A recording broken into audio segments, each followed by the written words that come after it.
Allie here with the Ninja Network and the Ninja's Way podcast. We have Miss Sandy Zimmerman on with us today. She has many awesome titles, from the first mom to hit a buzzer on American Ninja Warrior to speaker and TED Talk presenter. And so we're going to dive into some stuff today about Sandy. Thanks so much for coming on and doing this interview with me today. Yeah, appreciate you having me here, and hopefully I can give a few little nuggets of gold here for everybody listening. Yeah, absolutely. I first just want to start out with, you have your TED Talk that I watched, which is awesome, by the way. If you guys Mhm. haven't seen it, you have to go check it out.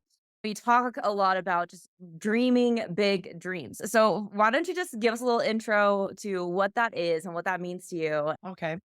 I think we all have moments in our life that are really pivotal. They call them hinge moments that just change everything going forward. And for me, one of those moments was when I was little with my sensei. That was actually the first taste for me of athletics and competition. I was 6 years old when I first started judo and was introduced to it, and I entered my first tournament when I was 7. And after that, I don't know if there was much looking back from that until the point where I was just one something that I really excelled at. It was something that came really naturally. Mm. I know a lot of people, the thought of being thrown as hard as you can on your back or doing that to someone else and then doing chokes and arm bars and submission does not sound fun to everyday people. But for me, it was just such an incredible sport to pick up and the life lessons that went with it. I grew up poor and on welfare and spent time in the foster care system. And what was so incredible about Sensei, anyone who is a coach who has that drive and that desire to invest in our youth will understand this. But Sensei saw something in me that I couldn't see yet. And I think a lot of people saw a poor kid that grew up on welfare and that spent time in the foster care system. But Sensei did not see me through that lens, and I think it was so powerful to have someone like that saw beyond my circumstances that I was currently in, and somehow he got me to the point where not only did I make it to nationals, which was a miracle in itself, but to win nationals, and standing there with that trophy, that big moment for me was when he came over, and since he was so excited and he says, "Sandy, you could go to the Olympics." And they were gonna be introducing it as an Olympic sport, Mm. and I was so embarrassed at his words, cheeks flush and warm, because I just didn't see myself as a possible Olympian, not even close, but that I just for a moment got to see myself through his lens and through the potential that he thought I had. It was a game changer for me, a game changer in all aspects of my life, and I think that's what's so special about sport is when you can learn that lesson on the court, on the mat, on the field, whatever your sport is, it trickles over into the rest of your life. So what sensei taught me in judo was to dream big and that there were no limitations based on where you came from or what you've been through. And so that has just trickled over into everything, into my career as a teacher and a coach, into my speaking career now. And I try to breathe that life into the athletes that I get to work with. Mm. I love that language. I was just gonna say, since he breathed life into you in that moment and spoke those words of encouragement to you to maybe break some limiting beliefs that you had about yourself and what you thought was possible. And I also have a background in judo. My uncle had a kickboxing gym, and I Mm. was kids coaching kids judo classes when I was like 11 years old. And that got me on my start too. So that's cool that we have that in common. But this concept of dreaming big dreams, and really specifically talking to your experience as a parent, people who have their kids in ninja and are doing competitive ninja right now, what are maybe some things that, the parents can do for their kids to help support them in those moments of either at like big competitions, or even if just like showing up daily to practice? What kind of advice would you give to a parent who's like, how can I help my kid with this idea of dreaming big dreams? Yeah, a few things came to mind, and I think some of them might be a little shocking for people. But I think one great blessing that parents can do for their kids is to not push it. Mm. I think so many times, and I have had to fight the same thing in with my own kids. is that when you push it and they are not the ones really wanting it, sometimes it well, I not sometimes, I think it absolutely at some point will backfire. Mm, And so what I would really encourage parents to do is to be present, to be supportive, to encourage them, but to not push it. And yeah, luckily, hopefully they have a coach that can be more of maybe that role of really challenging them and really pushing them. But the big thing that we talk about in our house quite a bit is that I will match your commitment, your dedication mm, to whatever your dream and goal is. And I'm not going to care about it more than you. And sometimes as a parent, that is one of the most difficult things to do because we know in hindsight, we have the wisdom and the life experience to know things like if you put in the hard work and you put in the time, you're going to excel at whatever it is. mm.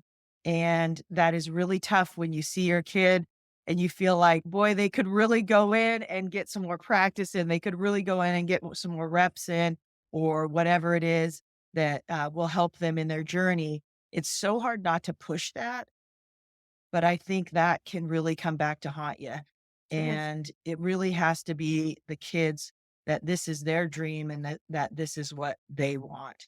And so one piece of advice I would give would to not push so much Mm, because what will happen is you wanna wait till they get to the point where they're inviting you in, and I can see that with my kids now and some of the other sports where they're just now, if you don't push too much, then they actually invite you in. If you push too much, then they ask you to leave. And sure. so as a parent, you really gotta consider that.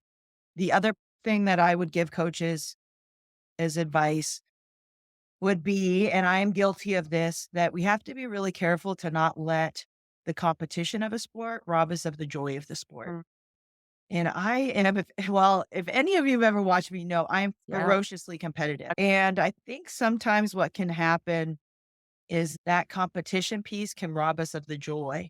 And I absolutely. think that they can absolutely go hand in hand, that we can find so much joy in the journey and in seeing growth, not just in our sport and our skills, but also just in our confidence, in our resilience, in our grit, in our goal setting, all of those things to be able to look at that and feel really proud and really get a lot of joy out of also the relationships that you make Yeah, along the way. But that would be another piece of advice that I would give is do not let the competition of a sport rob you of the joy of the sport. We do it because it's fun. We yeah. should. Absolutely, and I love that advice, and something that you spoke to was like, okay, parents, don't push, get to the point where they can invite you in, and there is a role for that, right? That's where a coach can come in or sensei can come in and provide that push and provide that fire for an athlete and maybe a better, more supportive way. And I'm sure you've had kids that your kids try all types of different sports, but when seeking out a sport, whether it's ninja or any other type of sport, when we're looking at either the program or the coaches to be these role models and set these examples, is there anything specific that you look for of how do you know that it is that right person to come alongside your kid and be that supportive person? One thing that it's been a really interesting just traveling country and going to different ninja gyms. And I will tell you, every ninja gym has a different feel. Mm, And when you go yeah, in, there's different things. And you can immediately, if you're really looking for it, you can get a sense for what they value, what their core values are. And a lot of them, I think if they're a great gym, they have those core values somewhere up where they're visible. mm, And what is it that drives us every single day here in this gym? What do we value? And I think that looking for those core values and that they align with what you want.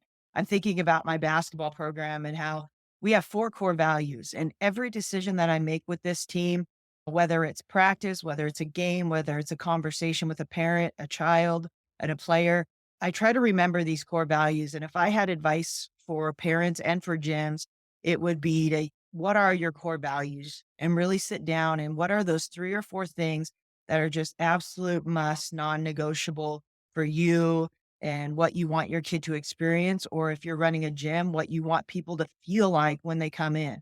You yeah, gyms have an absolute feel. And so, like with our basketball team, what I did is I took a sheet and I remember just sitting down one of those, like, what are the things that I want kids to walk away from in my program? And I just started a long list and it was a whole sheet full, but things that I want kids to leave if they come in, think how I want them to feel when they walk into our program. And so then what I did from that long list, because that was way too many, you got to really get it down Yep. to about three. Right, Yeah, right. I couldn't, so I stayed with four. But our Mm, core four values, for example, one is to compete. And I think that's a really valuable thing, both on the court or on the course or in life, is that we are putting in all the hard work physically and mentally to compete. We're going to get yep, after it. And then the other thing, another one I have is relationships are a huge core value of mine. When I am thinking about how I interact with parents and how I interact with my players or athletes that I'm working with, I value relationship. And that's really important to me. Another one is that we have joy, mm, that we don't lose the joy in this. I want people, if they walked into one of my practices or training, that they're going to feel these core values. And I think those are really important. The fourth, is mindset. mm, And I work that in every single practice. We actually start every practice with what I call moment of motivation. And it's not much because that's people's attention span is short anyways, but it might be a 2 to 3 minute story with a lesson on mindset. mm, And those are our 4 core values, and if someone came into our program, they probably wouldn't even have to ask what our core values are, they would feel them. They would yeah, see them, they would just know it that we value those things. So I think when you're looking for a program as a parent, what is it you want your kid to take away? And how what experience do you want? And as a gym owner, what is it that you want? You better teach it. Your employees better know it, yep. it's not just something that you throw up on the wall one day, but every single day, those 4 values are preached. They hear it, they live it in everything that we do. Yeah, and I love what you said earlier because this is exactly how I describe it as well, is your core values are a filter to the actions that you do. And if you look at your core value as a filter, it's easier to establish what those are, right? You're like, "Oh, I have this long list. How am I gonna consolidate this down?" But looking at it as a filter of everything that you do in your facility or with your students needs to come out of these core values. I think there's some great nuggets in there for gym owners as well. It is have to be integrated in all of those things. I think your little mindset, motivation, like that is a excellent way to engage more of the mental part. It's not just about physically helping kids. It's about hitting them on mentally helping them and physically helping them and spiritually helping them, right? And trying to hit these different aspects. And I think programs that can consider those things first, right? It's not just about creating better athletes, but better human beings. I love that. Absolutely. Isn't that the goal? I mean, I just think Mm, you think about what is it that you wanna leave here on earth when you're done and what is gonna be your legacy, and I just think it's all the people. That's a no-brainer. mm. Like, if something you do or something you say can help change the trajectory of someone's life, or it's just a little lesson that they can take with them going forward, then that's what this is all about for me. Yeah.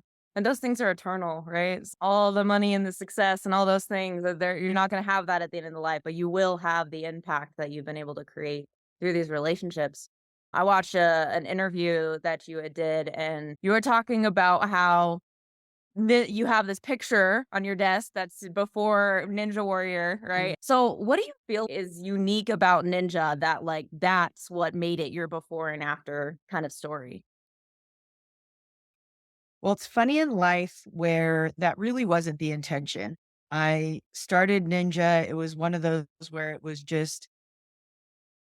so meant to be, but I had no idea. Mm, And I think that's one of those times in life where if your gut, your intuition, God, the universe, whatever that is for you, is calling you to do something, you just have to do it. And I had no idea. I mean, I remember feeling, hey, that's what I'm supposed to do. And it just seemed crazy to me. mm, And to take that leap of faith going, okay, well, this is nuts. This is so out of characteristic for me to apply for some show, to do Ninja Warrior. I have no rock climber ninja background. Like it was so out of character, but I just couldn't shake that gut feeling that I was supposed to do that. And so it was definitely not intentional. But what's incredible about taking those leaps of faith is you have no idea all the good that's going to come from it. Yeah. And for me, I won't lie, the buzzers are really fun. It is a blast to finish courses. It's a blast to hit buzzers. But really, the best thing that has come out of my journey is just who I've become. And what you're referring to is so very distinctly, because we had gone on a trip before I applied for American Ninja Warrior, before I even knew what American Ninja Warrior was. We had gone to visit family in Hawaii. And I just remember the last picture we took on that trip. I'm sitting on one of the black lava rocks and I'm just looking out at the ocean. I turn around and they clicked a picture of me. And it's so funny because I haven't changed a whole lot in that picture. Um, I mean, I'm a little more ripped probably, but if you look at the picture, it still looks like me, right? And Yeah. usually when you see a before and after picture, it's a drastic makeover, right? Right. Either the hair, the makeup, they've lost weight, something like that. But when I look at that, there is a look in that Sandy's eyes that is not the same that you see today. Mm. And it was a look that I wasn't aware of in that eyes of things like I was really had a huge fear of failure. Mm. I worried a lot about what other people would think or say. And I look at that picture and now I look at it, and I didn't know it at the time, but I just feel, God, that's such a sad version of me Mm. that was living a half life. I was living a good life, but I really wasn't. I Sure. wasn't living just free. Mm. And so what Ninja Warrior, it's so funny. It was almost like exposure therapy where I had this huge fear of failure. So Yeah. what am I going to do? I'm going to go on a show where the failure rate is 100%. And Yeah. we are going to jump in and deal with this fear of failure, which I really didn't even know I had Sure. because I think I was so athletic that I had a lot of success at sports. Rarely did I not score a lot of points. Rarely did I not win a game. I just was super athletic. So that was a safe place because I had so much success there. But on Ninja Warrior, even though you're a wonderful athlete, anyone does it, the margin for error is so little. And Yeah. even the best of the best are going to fail. So I felt like I'm really strong. I'm really athletic. Let's go do this. And it just what it did is it magnified all of those little doubting, fearful voices in my head. Mm. But what was so incredible about becoming more aware of those voices is now you have the power to rewrite them. Yeah. And that's what I've spent the last 8 years doing is those little doubting voices will come up. And I'm like, let's challenge that. Is that really true? If I fail, are people going to think less of me? And those kind of beliefs. And so it's just been so incredible to grow that self-awareness of what is that dialogue in my head? Yeah. And is it truth or is it a lie? Is it healthy Yeah. or is it a coach or is it a critic? So all these kind of back and forth that I've had, and honestly, it is still so much a work in progress. I mean, even today I went to go speak and I had a little bit of that. I was surrounded by a couple of guys who have been speaking for over 10 years. Mm. And I'm like, I've been speaking full time for a year and a half. So I had a little bit of a freak out. Yeah. I am amongst these incredible speakers, like almost like, what are you doing here, Sandy moment. And so I still have some of those moments where that will creep up, and I got done with that, and I'm like, "Why did I do that? Mm. Why did I do that? I've worked hard to prepare for this talk. Go in with confidence, with your head up, shoulders back, chest out." And it's still a work in progress, Sure. but I've gotten much better at navigating all those voices, and that's the premise behind the before and after. It's like Yeah. this person living life, and now this person, like, just living life to the fullest. The ups, the downs, the wins and losses, and just embracing it all. Absolutely. And when I heard you speak about that, like what I thought was so cool about that, you're pinpointing ninja as maybe this hinge point of helping you get there.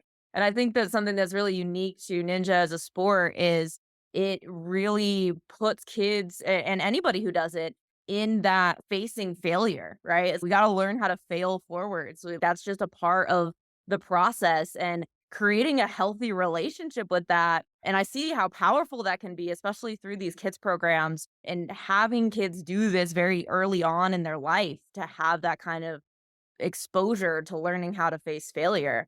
And I didn't start ninja until I was like 16 or so, but I had a very similar experience with that was like, oh, I didn't play sports prior to. And ninja really was attractive to me because I was able to do it individually, do it for me, right? Not do it for a team or do it. It was just like it was my own progress. And that's what I liked about it. But it also just constantly forced me to fail. And that also has very much served me in being an entrepreneur because that's just life, right? And if you decide to step out and own your own business, you're definitely going to face a lot of failure with that too. So it has served me in a lot of ways. So my next question here is, I know you have a backyard course at your house. So do you run competitions on this, or is it more just like a recreational, like training for you? So when I first started training for American Ninja Warrior, I there were no ninja gyms in all of Washington state. Yeah. And the closest ninja gym was in Boise, Idaho, which was over a 7-hour drive. Mm, And so that was just not realistic. I could go there occasionally for a tournament or something like that, but it wasn't something I just needed. I guess the great thing about not having it anywhere near is that if you really have a big dream and goal, you just have to pivot and you have to adapt and you have to adjust. Or you just go, woe is me. I don't have a gym near me yeah. and all these barriers. So I'm just not going to do it. So I Sure. guess for me, and that's probably the gritty and toughness that I learned in judo was that you just find a way. Yeah, we all have different obstacles and barriers that are going to get in the way of our dreams and goals. And chasing big dreams and goals is so messy, but you adjust and you pivot, and you find a way. And me finding a way was a really good excuse for building a whole lot of obstacles in the backyard. So I've hired a couple different builders, actually three different builders that have come out and helped build it, help grow it, help add some really cool, fun stuff. A lot of the stuff we have added in, but then the really like cool stuff that's like the show have been from actual builders and things that we have had people come out. But we have over 40 obstacles, pretty much almost every skill set that you could get on American Ninja Warrior in some way or fashion we have at our place, and it's just really cool because it's adjustable up and down, bigger or smaller distances, and so we train. The only thing is it's a weather dependent, so Sure. in the winter, the few winter months where you absolutely can't get on it, again, I adjust and pivot. I try to travel and go to at least one ninja gym in the winter, but it's pretty amazing to have it right out your back door, and Oh yeah. we've actually had a lot of people come train in our little place that have had a lot of success on the show. And I'm so proud of that. I thought we're not even an actual ninja gym. We do run classes a couple days a week in some open gyms. We do run some competitions. But this last season, I'm really proud. We had 4 people that train in my backyard that made it to the semifinals, That's and 2 out of those 4 made it to the Vegas finals. so It's a cool. backyard course that's not even actually a gym, and I'm really proud of that, and that we might not have a lot of people, and we not might not be in an actual really big gym, but we're turning out some incredible people and some incredible ninjas, so that's pretty fun. Yeah, well, it sounds quality over quantity, right? Just being able to really invest in those people that do show up in your backyard and do show up to these classes. Is that an aspiration of yours? Well, I've had a lot of people ask me about that, and a lot of investors and different people that run gyms or that plant gyms in different cities. And for me, I left teaching. Mhm. A teacher for 23 years, and I left teaching, and it was really difficult because I loved it, but I felt I couldn't teach and speak and do both really well. And I Yeah. felt like speaking, it was almost like teaching was wonderful, and that was where I was supposed to be. And I made a big impact on a lot of kids over those 23 years. But now I feel like I'm being called to go speak and coach and make an even bigger impact there. And it was one of those where I knew I couldn't do both well. And I am an all in girl. If I'm doing it, it is 100%.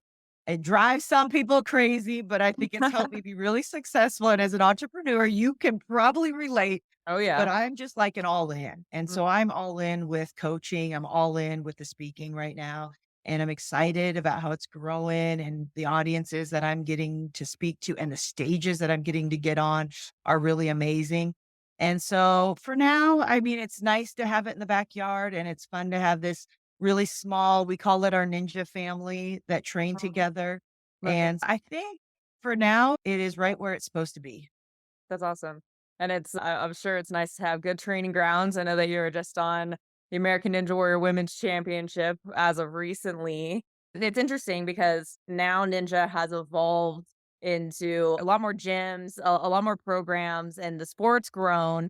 And now we have our first wave of this next generation of ninjas and these kids that grew up in the ninja gyms, right? Like your generation, they didn't have all the gyms. Like they didn't we were playing on playgrounds. And some of those concepts are absolutely still alive. But what do you think about this next generation of young ninja, especially like these young women going out and crushing these courses at 16 and 18 years old?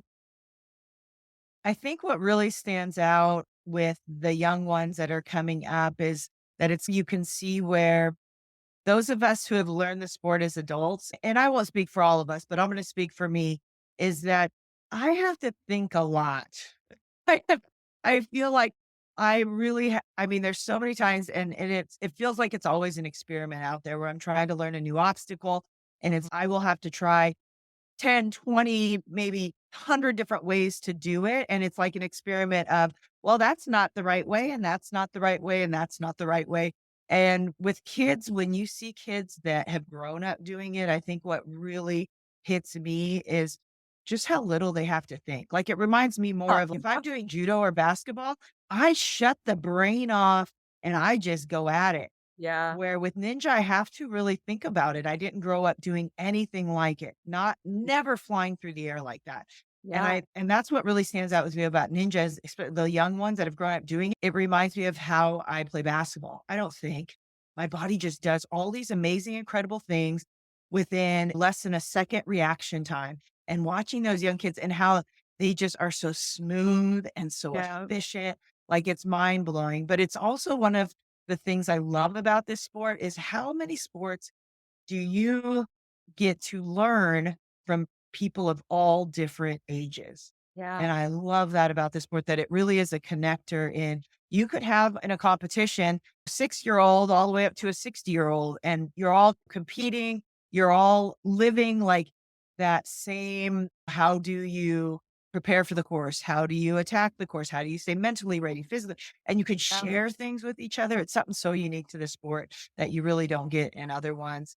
But the Absolutely. young upcoming, woo, it's amazing. I love watching them. You I too. know they have talked about it becoming an Olympic sport, Mhm. and I think that absolutely needs to happen. I know there are people really fighting for that. In fact, last summer I got to get on the trial course for the Olympics, Oh, cool. and I feel like these young kids that have dedicated their life to this, man, they deserve that opportunity to showcase their talents to the world and see what they can do. Yeah, and And have it's more end amazing. roads to end up at, more goals to shoot for, and that's one of these challenges of this industry is it's still so new, it's unstandardized, there's not Yeah. maybe parents are prioritizing basketball and these other sports because of paths forward, right, of scholarships and these other things. So I would absolutely love to see Ninja grow to that. But you spoke to something that really like plucks my heartstring, I guess, of this sport is like, where can any other sport, I think the UNAA finals, right? I was on the board as the kid competitive director for the first couple years as that organization was getting started. And that was one of those missions was to create an area where the mom can compete and the dad can compete and the little brother and the little sister and where other sports where it's like you have the whole entire family able to get on the course and compete together and I think that there's just something so special about that of it really can be for everybody. And the leagues have tried to get to the point where they have different categories and help service different types of age groups of people. But I just love that it's like you can go to a world's competition and the whole family competes. Yeah. I love Oh, that about this sport. There's a lot of really amazing, unique things about this sport. And I think the other part besides generations, it just brings so many different types of people together, people that you may not ever interact with in another part of your life. But here you are doing ninja together alongside people that you may never have met before. But it is a unique sport in that, and it's a really special part of this sport. yeah. Absolutely. I had a again, I was doing some research for this interview and you were talking about you have your voices of like little Sandy and big Sandy.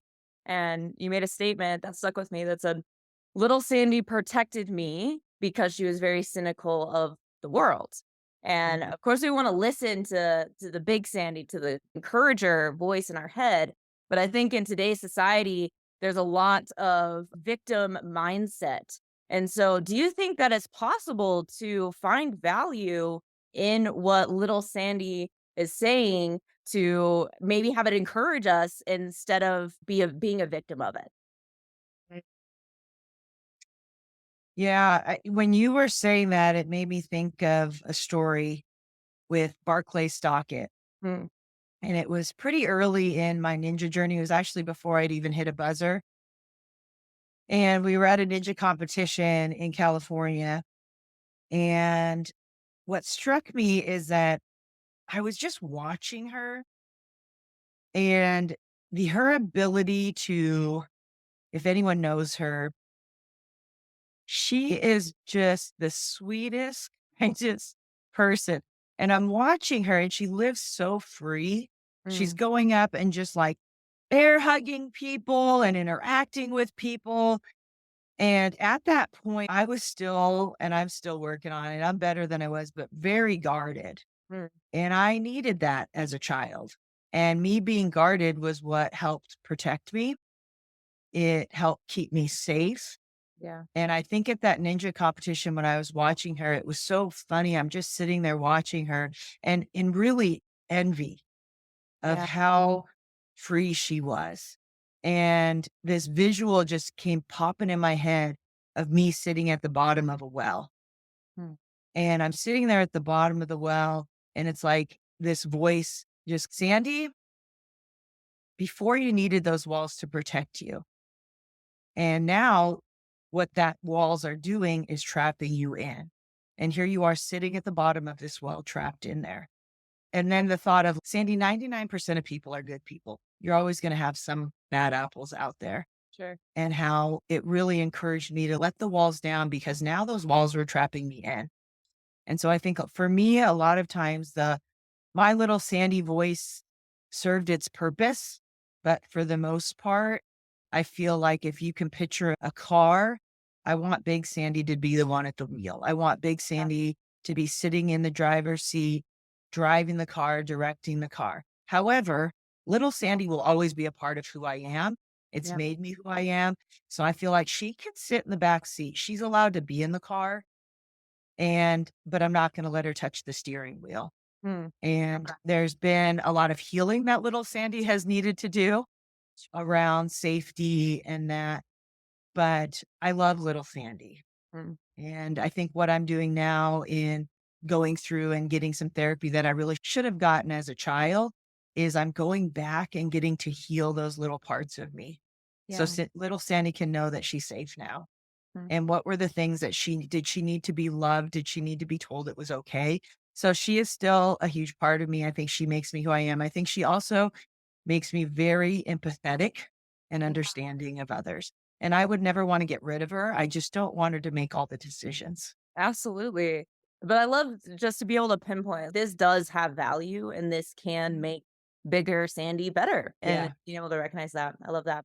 So as an avid parent, backyard course owner, athlete in the industry, what would you want to see more out of the industry for ninja specifically? Hmm. I do think you had mentioned something about there's not really a standardized, it just hasn't, it's a new sport. So that standardized, like when you go to say gymnastics, one thing that's amazing to me, and this is, you see it in soccer, you see it in rock climbing, how things are more done at levels. And I think if ninja becomes so difficult, you're going to lose a lot of people. And Absolutely. if there was some way to fairly make it more leveled, say you go to a gymnastics meet, like I didn't know a lot about gymnastics, but for some reason, that's one place where I've gone and spoken to a lot of gymnastic Mm, places or yeah. different meets. And one thing I've been blown away at is that their system is unbelievable. You compete alongside people that are just about your skill level. And you think about any sport, that's where we grow, that's where we learn, that's where we improve. We are being challenged. We might have some failure and some hiccups along the way, but it's not so much that it's like you're not getting any obstacles. You got 0 out of 20. Congratulations. That's so discouraging. Totally. Where if we can make it a little more regulated, where you're designing courses where they're going to test ninjas and challenge them. I'm not saying they have to get the course, but they're also going to have some success and not feel defeated. But then also where you so in gymnastics, I love it. It's once you win a certain amount at that level, you go up the next level. And I think, isn't that what life's really about? Is like you level up Yeah. and then you struggle and then you level up and then you struggle and you level up. And I think that's what's got me really good at a lot of things. And if Ninja could somehow be that way, so people beginning aren't intimidated, they're not going to go in and get 0 out of 20 obstacles. They'll have some success. It'll also be challenging. But Mm. then also the people who are at that level that need that, they can be the elite ninjas. Gymnastics has that where they're at their level.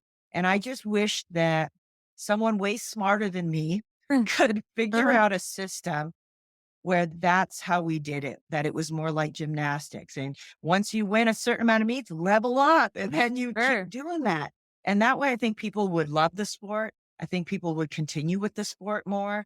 Mm. And you would get also people challenged because you Sure. also don't want them bored. If I make a course and I try to keep it middle road, here's the problem with that. The news people are gonna get maybe any. Yeah. And then the people elite are bored to death, and I Yeah. see that in my backyard. But that's what we are forced to do right now.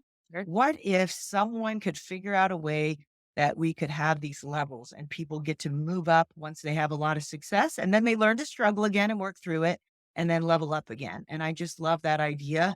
I think it's totally applicable, and I know that you're talking about it in, like, a competitive sense, right? Of this is what we wanna see a competition look like, but I think that this starts at the foundation of the programming, and how are we creating these ninjas? Do they have a level system to keep these kids going through their program instead of either quitting before they start, right? Because I know there's a lot of gyms out there that we've been to that they want all the biggest, flashiest stuff that the kids that are on the show, and there is an appeal to that, and there is people that are gonna do that, but is your seven-year-old really gonna be able to do a salmon ladder? And we have to ask ourselves those questions, I think, as gym owners and people who are creating programming of how are we gonna bring this down to a level so that we can really meet a core audience of kids that are really like 5 to 7 years old. And so I think that not only could it really service the competitive level, but gyms who think about the progression systems and the levels inside their gym and inside their curriculum and their programming really help create amazing athletes because they're challenged at each one of those levels. So I love that insight. Sandy, I got one last question for you. And this is specific to you were on an interview with Mr. Zach Arnold. I think it was back in like 2021, and you were talking about how you're getting ready to make the leap of leaving the teaching job that you love and speak full time. And so now you said you've been doing it for a year and a half now. So how is that decision gone for you in hindsight? And, what are some of the challenges that you've faced so far, and what are some of the successes that you've been able to come out of it with? Well, that would depend on what day you ask me. And I Sure. think if you have the heart of an entrepreneur, you completely know that. And I think a lot of ninjas understand that and probably what's drawn them to the sport. But it is definitely one of those things where it has been so exciting and so rewarding. And I 100% know without a doubt that this is where I'm supposed to be and this is what I'm supposed to be doing I love that. and crafting my stories, sharing my stories, seeing the impact that it's having on all the different groups that I've gone to speak to. I mean, it's just mind blowing to me some days. And I'm like, I can't believe that I am doing this as a living now. But then there are also freak out days where I'm back there on the verge of tears, having a mental breakdown. Cause I'm like, it's so different than teaching in the business side of it and how much I have to learn Mhm. about running a business and all the little things that go into that, doing invoices, what kind of insurance do you have as a I mean, it is a long list. And sometimes I kid you not, I don't even know enough to know what questions to ask is Sure. what I'm You don't at. know what you don't know. Yes. And so I think I have some of those days too, but I think just knowing that I am going to live without regret and wonder Hmm. is the most powerful thing. And I think, gosh, if I had stayed in teaching, I still would have had an impact, but not like I'm having now. I would have had regret and wonder. And Yes. that to me is far worse than the ups and downs of figuring out how to run a business, the ups and downs of now with teaching, you have a check that you get every month that you count on. You show up, you're 8 to 4 and you get paid. And so with this, it's just so different. It Yeah. is so different. And it's not that steadiness, but I feel it's really funny in life how all these different life experiences you have can do just lead you to where you're at currently. And I look back on all this and I think the Sandy before American never would have had the guts or the courage to step out on her own and run her own business and become a speaker. And that is such a value to me that has come from that journey is that courage, that confidence to do this. And I never would have been able to do that before. And so, yep, there are good days and bad days, and I'm figuring out. Yeah. But I've had some incredible experiences. I actually, this last week, booked two of the biggest gigs I've ever had. Cool. And so I'm really excited about that. I compared it to, I thought it almost felt like getting the call 'cause I booked Oh, one of my cool. biggest gigs ever, Yeah. and I mean, I was on the phone trying to like, "Okay, don't get too excited, they're gonna think you're nuts," but so I mean, it did, it felt like getting the call for A&W of just and what's so funny, it always seems timely. Every time I start to wonder, "Was this the right choice, Sandy? Is this where you're Yeah. supposed to be?" A breakthrough thing like that will happen, and it was just so timely, and I thought, this keeps happening." This isn't a coincidence. I'm where I'm Oh, supposed yeah. to be, doing what I'm supposed to be doing, and it's all gonna work out, and I'm excited to see where it goes. Love that that's what's been your experience so far. I appreciate your boldness and your courage to step out and do it, and I'm looking forward to see what all comes of it. But Sandy, thank you so much for hopping on with me today and your super valuable insights to the ninja industry and what you bring to your community of people. Sandy, why don't you end with how can people get in touch with you? Sure, probably the best place for all my links is just to go to my website. It's just sandyzimmerman.co, and it'll give you links for Instagram. That's probably where I try to keep up the most. I could definitely do a better job of that, but and then on Facebook, but that would probably be the best bet. I do put some of my videos on YouTube. Mostly there's some ninja stuff, but a lot of speaking stuff now is starting to come out there. But my website would probably be the best bet for everybody to get a hold of me. And I eventually, I maybe not in a timely manner, but I do get to my messages. And so if people want to connect with me on Instagram, you will hear back from me. No promises that it's going to be timely, but you will hear back from me. I appreciate just all the love and support that I've gotten from people with Ninja and with speaking. It's just been incredible. So I really appreciate all of that. I appreciate you having me on today. And can you share a little bit more about my story and my journey on Ninja Warrior and everything else in life? So thanks for having me on. Awesome. Thank you so much, Sandy.